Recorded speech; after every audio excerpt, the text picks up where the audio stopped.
O texto da noite é, olha, não sei porque saiu ali curtinho, mas tudo bem, é Evangelho, tá? Evangelho, conscientização e iluminação.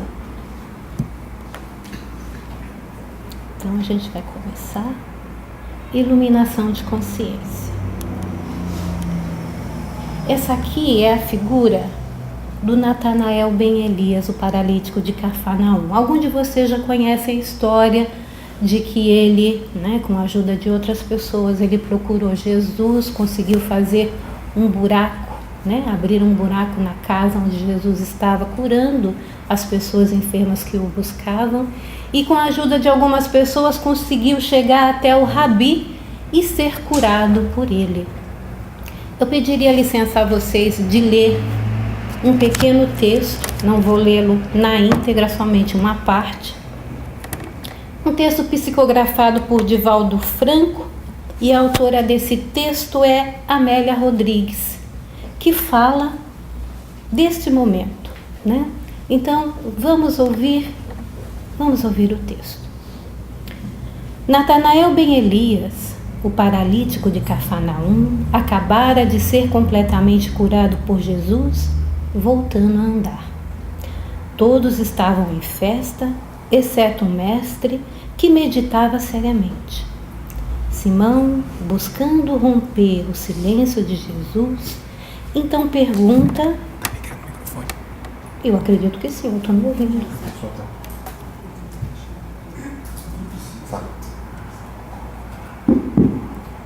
Ouvindo? Então tá. Vou recomeçar só por um pedacinho acima, tá? Por favor. Todos estavam em festa, exceto o mestre, que meditava seriamente. Simão, buscando romper o silêncio de Jesus, então pergunta: por que dizes que não te compreendemos, Rabi? Estamos todos tão felizes. Simão, neste momento, enquanto consideras o reino de Deus pelo que viste, Natanael, com alegria infantil, comenta o acontecimento entre amigos embriagados e mulheres infelizes. Outros, que recobram o ânimo ou recuperaram a voz entre exclamações de contentamento, precipitam-se nos despenhadeiros da insensatez, acarretando novos desequilíbrios, desta vez irreversíveis. Não creia que a boa nova traga alegrias superficiais, dessas que o desencante e o sofrimento facilmente apagam.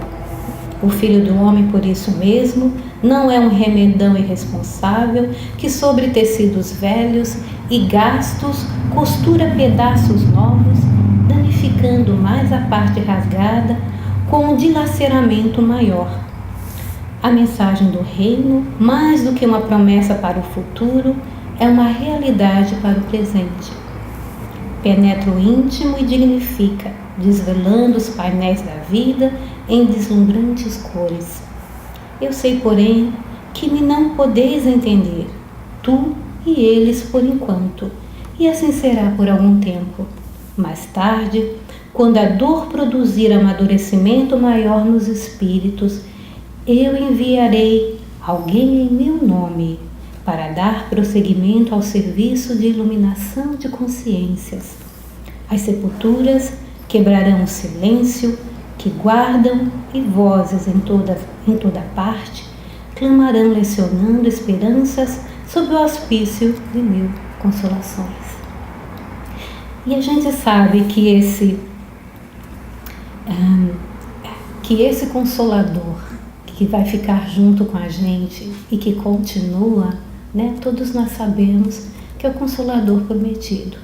Mas antes de eu entrar na parte do Consolador prometido, eu gostaria muito, se vocês me permitem, de falar dele, Jesus, o psicólogo da alma. Um homem espontâneo, um homem alegre, um homem à frente do seu tempo, um espírito crístico, O primeiro que esteve aqui encarnado. Mas vamos compreender um pouquinho para quem ele falava, para as multidões, para aqueles que necessitavam. De quem estamos falando?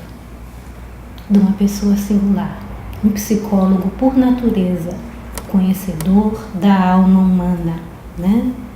Estamos falando daquele espírito, daquele psicólogo, Senhor dos Espíritos. Psicólogo por natureza, ele falava para a nossa consciência. Ele desvendava a alma humana com um simples olhar. Um homem alegre, cheio de vida, sem preconceitos ou dificuldades para entender seus semelhantes e o mundo.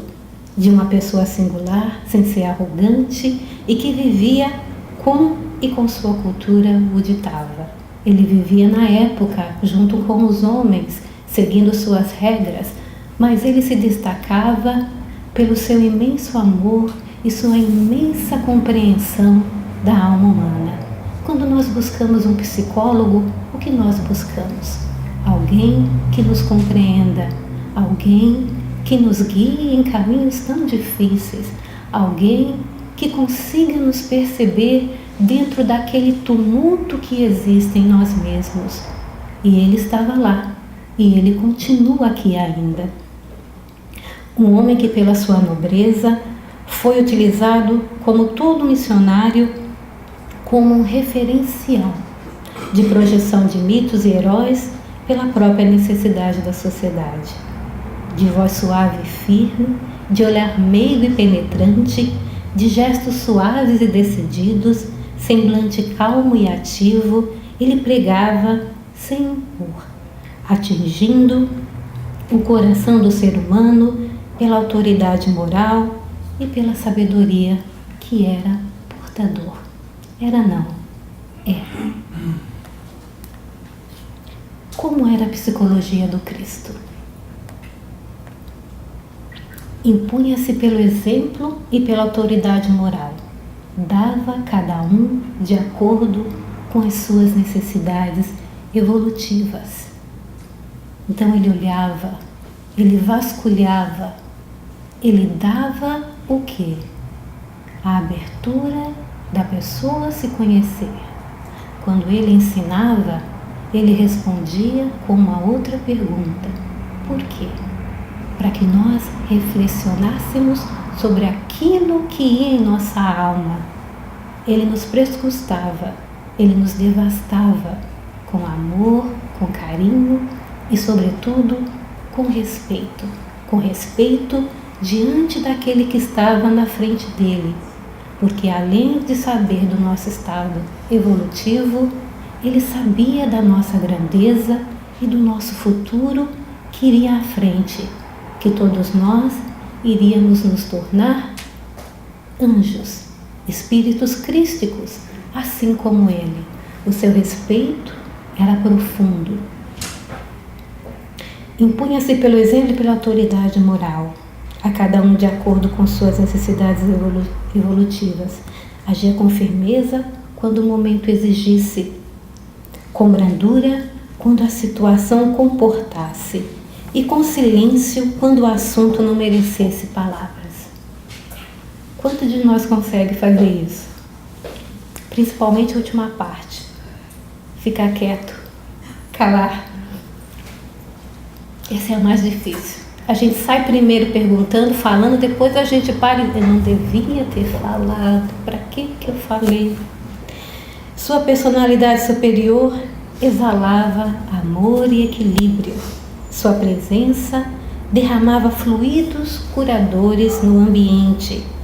Quem com ele manteve contato nunca mais foi o mesmo.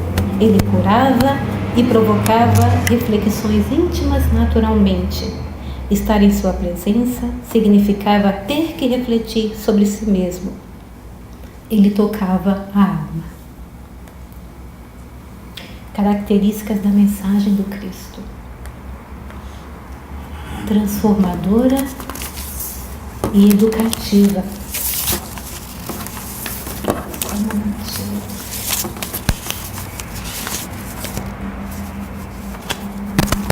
Transformadora e educativa, pois aquele que sente a mensagem do Cristo mostra sua alegria interior nos atos das mais simples da vida. Sua mensagem é preventiva e curativa, não, transformadora e educativa, né? Porque era vivida de uma forma natural, espontânea, sincera e sadia. Nos seus momentos de irritação, ele não permite que a alegria interior seja subtraída por muito tempo. Indigna-se, porém não perde o objetivo do seu estado de espírito natural. Permite-se a contrariedade, porém logo se desfaz. Transformadora e educativa, porque quem entra em contato com essa mensagem e que a vive e que realmente a busca, se transforma. Como eu disse anteriormente, reflexão sobre a alma, reflexão sobre si mesmo. Educativa, porque ensina, porque esclarece, porque nos orienta. Preventiva e curativa, né? Preventiva e curativa, por quê? Porque aprendendo, a gente evita certos males, ou pelo menos diminui, ou pelo menos sabemos passar pelas dificuldades, entendendo com outro olhar, com outro prisma. E curativa por quê? Não só o físico, não só o corpo, mas principalmente a alma. Recordando o texto, ele estava triste porque o paralítico foi curado da sua paralisia corporal, mas continuava ainda paralítico das emoções, paralítico na consciência, ainda não havia despertado que aquele era um momento de reflexão sobre o que ele havia passado para se transformar em uma pessoa melhor. Ainda não havia despertado a sua consciência. Então, essa mensagem preventiva e curativa, ela cura não só o físico, e muitas vezes não é a cura do corpo que é tão necessária e importante, mas sobretudo a da alma. Essa curada não vai mais existir doença física, porque o corpo é uma reflexão do nosso espírito, do nosso estado emocional, do nosso desequilíbrio ou da nossa harmonia. E isso está de posse das nossas próprias responsabilidades, manter esse corpo ou chegar a essa harmonia. Seu exercício e sua vivência colocam o ser humano em contato com as forças do universo. Ele lembra que somos parte desse universo. Ele lembra que temos essa centelha divina pronta a ser despertada. Ele lembra que nós, assim como ele, estamos aqui para aprender e desenvolver esse lado dentro de nós, mas que temos que seguir um roteiro de bem viver. E esse roteiro de bem viver, como já havíamos falado, o Consolador Prometido. O Consolador Prometido vai nos trazer as ferramentas necessárias para que possamos compreender a nós mesmos, aqueles que estão à nossa volta e a verdade universal. Então vamos falar um pouquinho do Evangelho segundo o Espiritismo, o Consolador Prometido. Vamos entender um pouquinho o significado de Evangelho, que nada mais é que boa notícia. Olha que boa notícia! E é uma notícia realmente excelente para todos nós que estamos buscando um roteiro certo de vida, para todos nós que estamos perdidos ou que estamos buscando viver mais harmoniosamente. Vamos entender um pouquinho sobre esse livro, o Evangelho segundo o Espiritismo. É o terceiro livro codificado por Allan Kardec. Contém as explicações das máximas morais do Cristo, sua concordância com o Espiritismo e sua aplicação às diversas posições da vida. Então, qualquer questionamento, qualquer dúvida, vamos abrir, vamos ver Não precisamos ser do começo ao fim, melhor que o seja para que estudássemos todos, mas temos uma dúvida de determinado assunto, vamos dar uma olhada no Evangelho. O que diz o Evangelho? Allan Kardec reuniu nessas obras artigos que pudessem constituir um código de moral universal, sem distinção de culto. Por quê? Acessível a todos. Acessível a todos. Não tem culto. Não é um código universal. Vocês pararam para pensar? Moral universal que todos podem estudar. Você não tem que ser o espírita. Você só tem que ser apenas o Filho de Deus. E todos nós somos. Abrimos, olhamos. As explicações das parábolas estão lá, para que possamos compreender o seu sentido profundo. Foi dividido em 28 capítulos. O 28º capítulo trata da coletânea das preces espíritas. Nos outros 27 estão os ensinamentos morais do Cristo. Uma perguntinha que eu gostaria que vocês parassem um minutinho e pensassem. O que representa o Evangelho de Jesus nas nossas vidas? Vocês já pararam para pensar? Que a gente fala tanto do Evangelho, a gente conversa, a gente comenta, a gente traz tanta informação, mas do lado de lá, o que ele representa? O que ele representa na nossa vida? O que ele significa para a gente? É o maior código moral, social e de comportamento que já foi produzido até hoje. Então, é da gente pensar e reflexionar. Maior código moral, social e de comportamento que já foi produzido, né? Qual o meio prático mais eficaz para se melhorar nesta vida e resistir ao arrastamento do mal?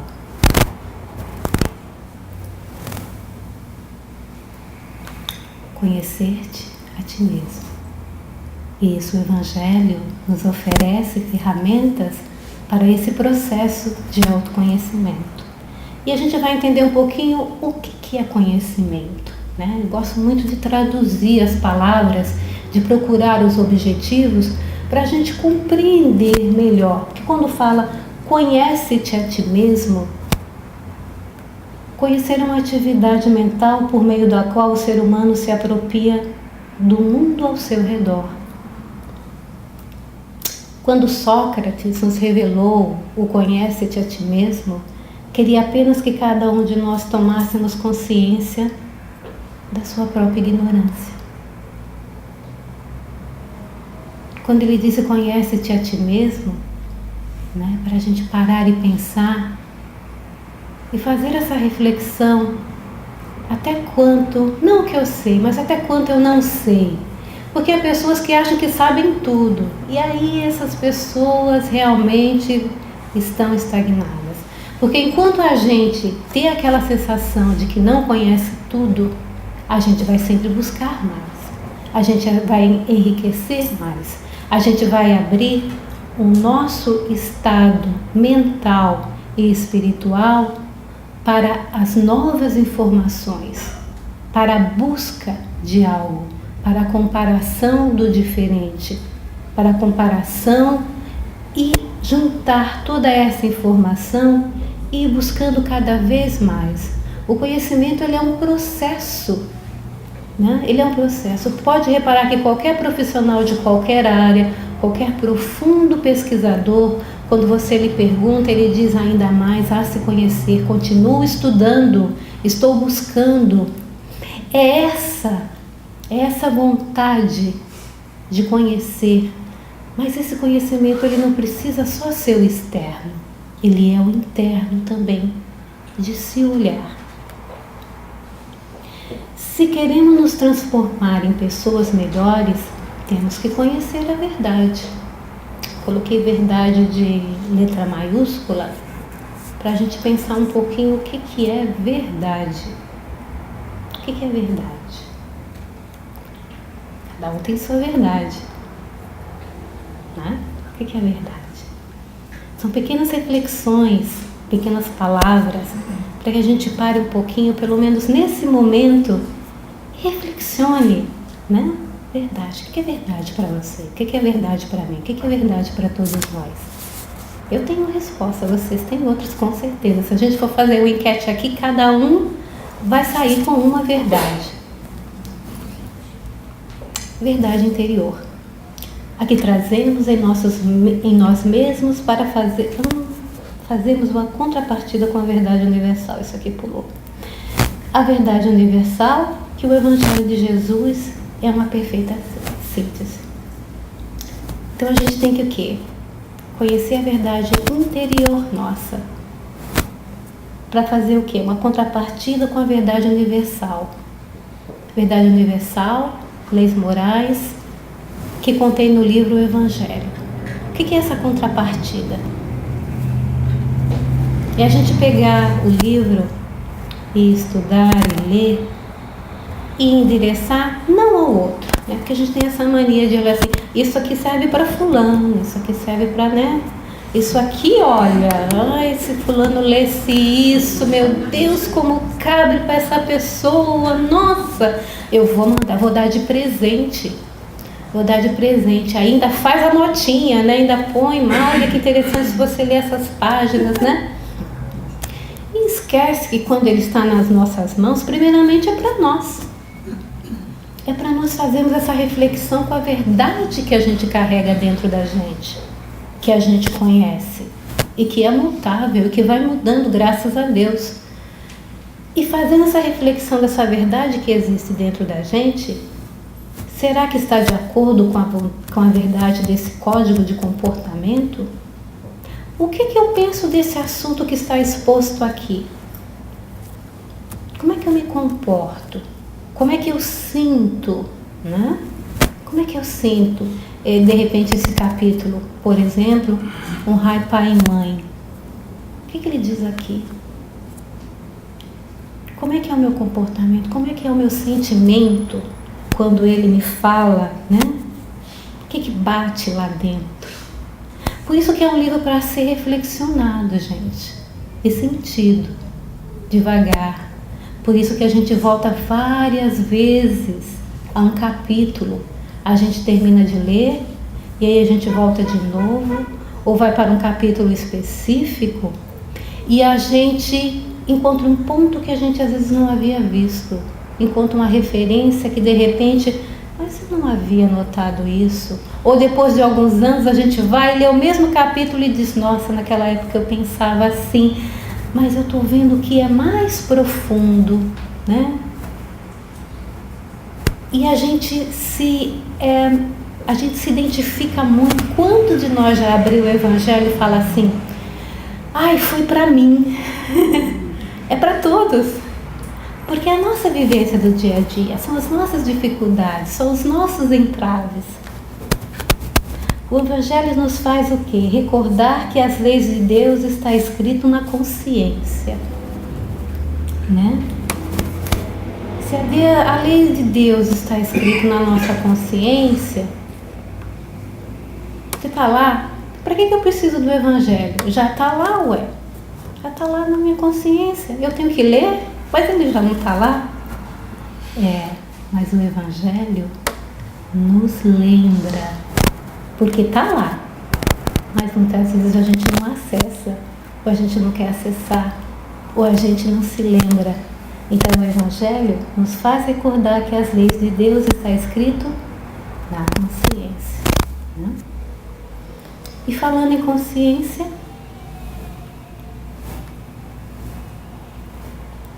conscientização, tempo de despertar a alma. Vamos entender de novo o que é consciência.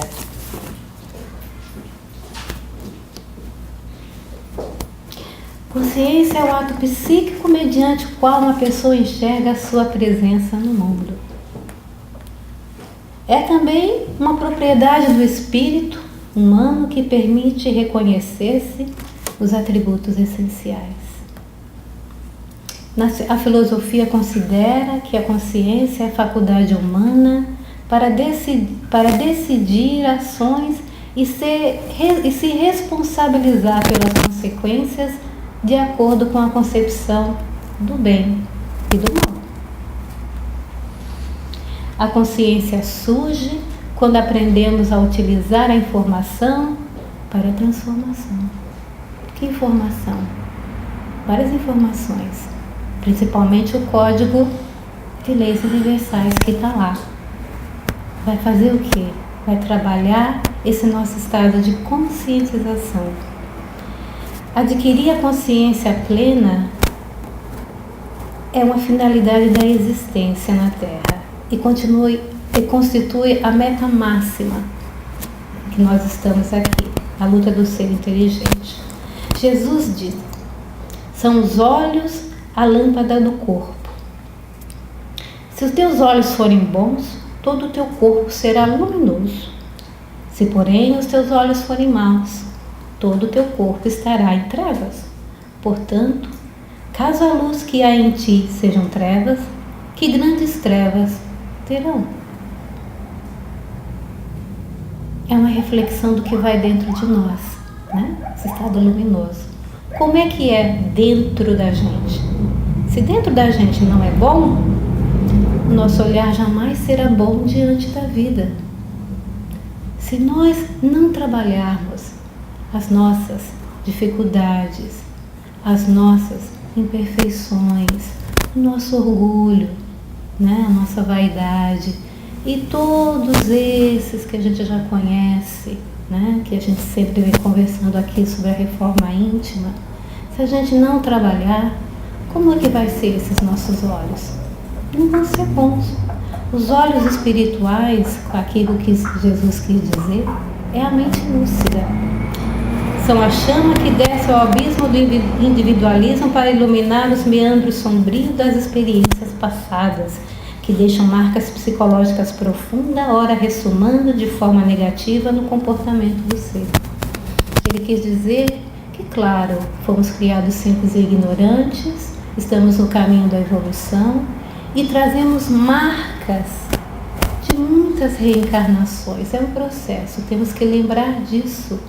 E esses processos têm que ser trabalhados, esses traumas, esses desenvolvimentos, uma hora acertando aqui, uma hora errando ali, uma hora recomeçando. Essa é uma jornada que é necessária ser feita, né? E ele diz aqui ainda, trata-se de uma experiência urgente quão desagradável. Nas primeiras etapas, porquanto, a exemplo de outros exercícios físicos, causam cansaço e desânimo, resultantes da falta de hábito salutar. Até que, vencida essa primeira fase, começam a produzir leveza e rapidez de raciocínio, lucidez espiritual e inefável bem-estar. Então nos convida novamente ao esforço, ao desenvolvimento da vontade que todos temos, né? Só para fazer uma comparação, vocês conseguem imaginar a época que não se tinha telefone, que era tudo escrito por carta? E quando não se tinha computador? Não faz tanto tempo assim não. Como é que a gente fazia? Aí voltando mais, quando a gente começou a aprender, como era? Difícil, né? Eu não vou acertar mexer com isso. Mas e hoje? Nossa, hoje a gente procura por mais. Hoje a gente vê a tecnologia voando, correndo e acessando informações, e a gente vai se desenvolvendo e a gente vai vendo a facilidade com que isso traz à nossa vida. Assim é o nosso estado de conscientização também. A partir do momento que a gente começa a trabalhar, começa a fazer essa busca, essa entrada em nós mesmos, se propõe a trabalhar, vai se tornando cada vez mais suave. E o que acontece? A vida lhe torna ideal, a morte não se afigura desagradável, por vivenciá-la nos estados de meditação, sentido no corpo ou fora dele. Interiorizar-se cada vez mais, sem perder o contato com o mundo físico e social, deve ser a proposta equilibrada de quem deseja realizar-se no encontro com os valores legítimos da existência, né? E a nossa vida, gente, fica muito mais saudável. Nós aprendemos a ser mais responsáveis por nós mesmos. Nós aprendemos a nos libertar de muletas. Eu gostaria de fazer uma recomendação.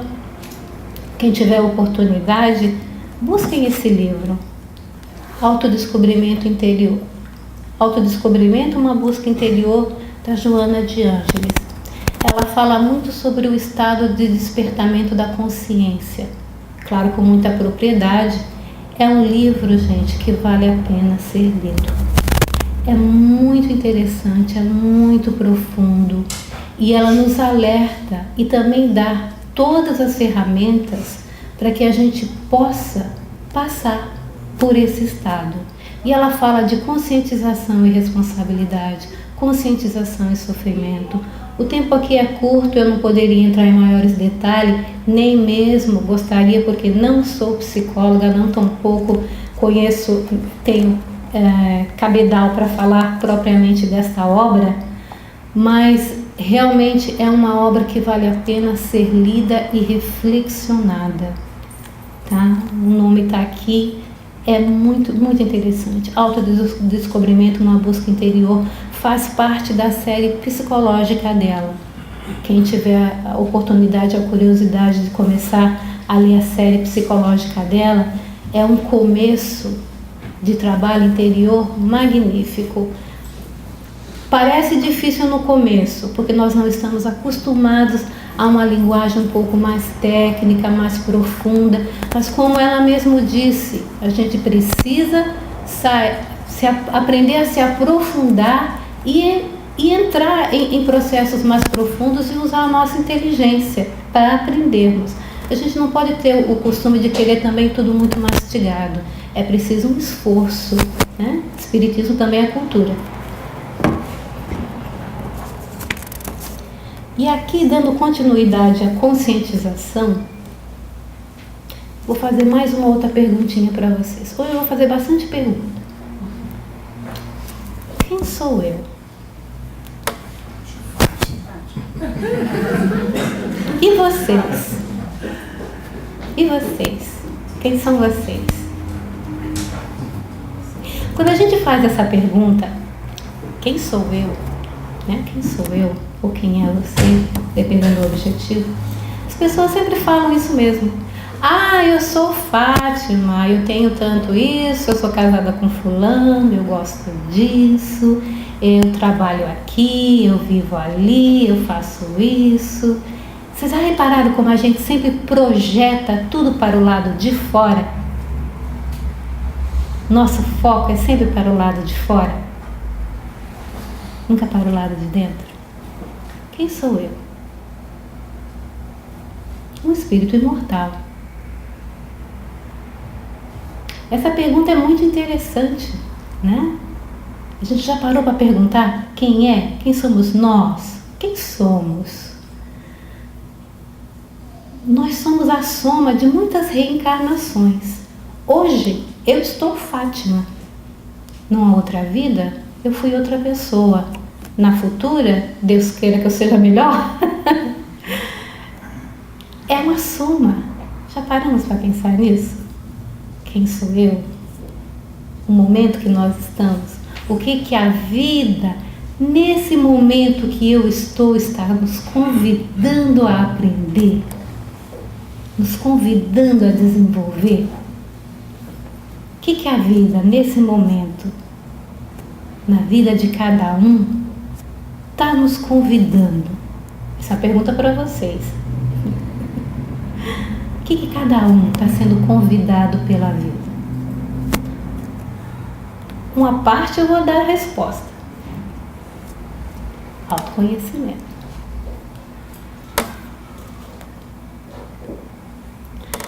Conhecer a verdade que trazemos interiormente para fazermos uma contrapartida com a verdade universal, objetivando o progresso individual.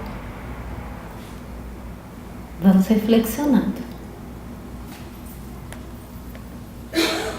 O conhecimento é capaz de ativar desejos novos, excitar planos e mudanças, mas somente o sentimento é capaz de movimentar a vontade firme para manter e concretizar caminhos novos. E a vontade, ela não depende do conhecimento intelectual. Ela não depende. Porque muitas vezes quando falamos de conhecimento, a gente sempre imagina o conhecimento intelectual. E não é somente desse que eu estou falando. É importante, sim, é necessário, porque temos que trabalhar a nossa inteligência. Mas, antes de tudo, é preciso alinhar essas duas asas para que a gente possa trabalhar essa vontade firme de chegar até a nossa conscientização. O sentimento, bem colocado no momento certo, é uma alavanca poderosa. Uma criatura informada poderá realizar amplos voos nas realizações do bem. Entretanto, somente os conscientizados saberão como usar essas realizações para a sua liberdade pessoal.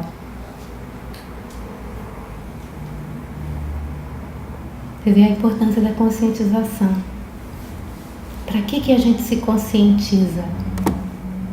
Liberdade pessoal. Não está falando à nossa volta, está começando dentro de nós. Liberdade pessoal. Liberdade pessoal de quê? Liberdade pessoal da gente saber tomar melhores decisões, da gente definir o que é melhor para a nossa vida, da gente ter um parâmetro, um rumo certo, da gente errar menos, de nós nos tornarmos pessoas mais realizadas, de nós passarmos pelas dificuldades com um olhar diferente, com um olhar do convite ao crescimento, da gente verificar que somos espíritos passando por esta senda de progresso e temos muito a realizar, de jamais sermos vítimas, de jamais olharmos a vida com um peso muito grande, ao contrário, de fazermos as reflexões sobre o momento que estamos passando, o que a vida nos convida, por que a vida nos trouxe. A vida nos trouxe porque, de certa forma, eu atraí, por que eu atraí, para que eu quero isso, como eu decidi. São todas questões que muitos de nós buscamos terceiros para responder, quando a resposta está dentro de nós. Então, é um caminho de liberdade pessoal, nos liberta para aprendermos a caminharmos com as nossas próprias pernas. Nos dá uma dimensão muito grande da vida. Nos traz tranquilidade, esperança e consolo nos momentos mais difíceis. Nos liberta, mesmo em situações onde pareça que estamos presos, o corpo preso. Sócrates, quando ele foi preso, quando ele teve que beber, condenado a beber a cicuta, sua esposa foi visitá-lo chorosa e disse: mas você está sendo condenado injustamente. Pois é, e você queria que eu fosse condenado justamente? Né? Mas você vai morrer. Não, eu vou me libertar. Quem está preso são aqueles que me condenam. Então faz com que a gente pare para pensar na nossa realidade e realmente o que eu estou passando agora, com que prisma eu estou olhando, né? às vezes a gente não se dá conta, que às vezes a gente está no caminho da libertação, quando nós estamos passando por uma dificuldade, uma doença muito difícil, problemas financeiros, estamos sendo convidados a usar a nossa inteligência e também estamos, quem sabe, próximo de um final de uma prova que vamos se libertar. Tantas pessoas passam por tantas dificuldades e se transformam em pessoas tão melhores. Por quê? Da onde vem essa força? Da onde vem isso? Como é que uma pessoa é capaz de passar por, às vezes, uma tragédia tão grande e de lá ser um exemplo de vida? Onde ela tira essa força? Ela olha para dentro dela mesma. Essa força está dentro dela, dentro de nós, dentro de cada um de nós. Faz parte da nossa condição de espíritos imortais. Está lá, esperando ser ativada, desenvolvida pela nossa vontade, utilizando essas ferramentas que estão aqui. É árduo, é difícil, muitas lágrimas vão rolar, mas pensamos nas lágrimas da alegria de ter passado pela prova difícil, ter superado a nós mesmos.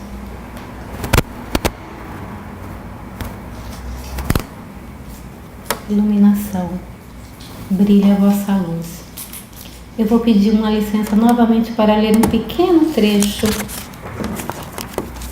A tradição a respeito da iluminação interior praticamente se inicia com Siddhartha Gautama. Depois das longas peripécias, quando ele se sentou à sombra de uma árvore bodhi, de fronte de um rio e mergulhou no mundo íntimo interior para meditar, iluminou-se.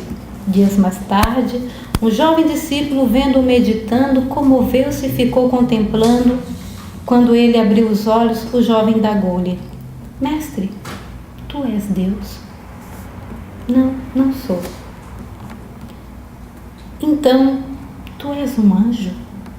Não, também não sou. Por que me perguntas? Porque brilhas, mestre, porque brilhas. Porque estou desperto, consciente da verdade. Todo aquele que encontra a verdade adquire brilho interior. Eu sou a luz do mundo. Quem me segue não andará em trevas, mas terá a luz da vida. Olha ele aqui, nos convidando, fazendo um convite. Todos os espíritos foram criados simples e ignorantes, mas sem embargo somos lucigênitos, feitos de luz. Pois ao criá-los, Deus implantou a luz divina na intimidade de cada um de nós. A busca da dimensão divina é o fanal de nossa existência, e sendo Jesus a luz do mundo, tendo-o como modelo e guia, é que lograremos localizar o reino dos céus dentro de nós. Já temos um modelo, temos um guia, temos o Consolador, as ferramentas, depende da gente. Iluminar-se. O que é iluminar-se? Tornar-se um ser dotado de luz, que atrai, que clareia, que se torna ponte entre outras pessoas, que requer a consciência da transformação, desenvolvimento da personalidade na direção das qualidades superiores do espírito. É um processo interno com consequências externas. Começa com o autodomínio, com a disciplina dos sentimentos egóicos e inferiores, com o trabalho silencioso da criatura, pois terminar com as próprias paixões. Né? Todo mundo quer ser um ser luminoso. E vamos ser, podemos ser, mas é preciso trabalhar, não nos enganemos. E resumindo, Evangelho contém as leis morais que vai nos levar ao autoconhecimento, conscientização, verdade interior, contrapartida com a verdade universal, ajudando a nos conscientizar para que finalmente cheguemos à iluminação, que é o autoencontro, a autorrealização. E para encerrar, o Evangelho nos ajuda a despertar o anjo adormecido em nós. Muito obrigada.